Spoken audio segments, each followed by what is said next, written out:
అపోస్తలుడైన పౌలు హెబ్రీలకు వ్రాసిన పత్రిక 8వ అధ్యాయము.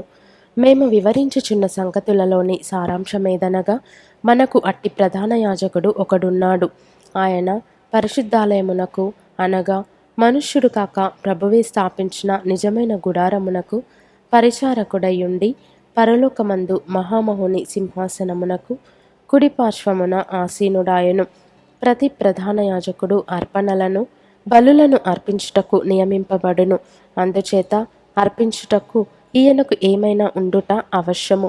ధర్మశాస్త్ర ప్రకారము అర్పణలు అర్పించు వారున్నారు గనుక ఈయన భూమి మీద ఉన్న ఎడల యాజకుడై ఉండడు.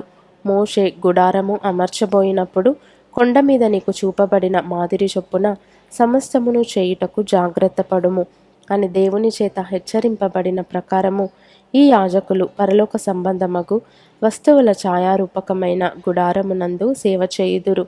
ఈయన అయితే ఇప్పుడు మరి ఎక్కువైన వాగ్దానములను బట్టి నియమింపబడిన మరి ఎక్కువైన నిబంధనకు మధ్యవర్తి అయి ఉన్నాడు గనుక మరి శ్రేష్టమైన సేవకత్వము పొంది ఉన్నాడు. ఏలయనగా ఆ మొదటి నిబంధన లోపము లేనిదైతే రెండవ దానికి అవకాశం ఉండనేరదు. అయితే ఆయన ఆక్షేపించి వారితో ఈలాగు చెప్పుచున్నాడు. ప్రభువు ఇట్లనెను, ఇదిగో ఒక కాలము వచ్చుచున్నది. అప్పటిలో ఇశ్రాయేలు ఇంటి వారితోనూ యూదా ఇంటి వారితోనూ నేను క్రొత్త నిబంధన చేయుదును.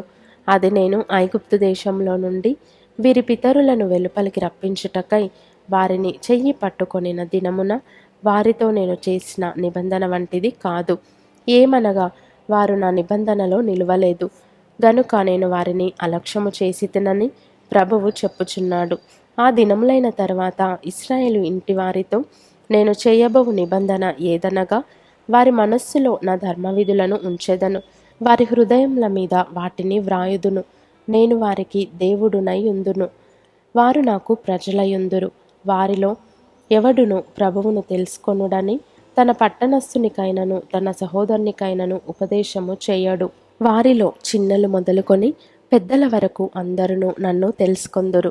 నేను వారి దోషముల విషయమై దయగలిగి వారి పాపములను ఇకను ఎన్నడూను జ్ఞాపకము చేసుకొననని ప్రభువు సెలవిచ్చుచున్నాడు.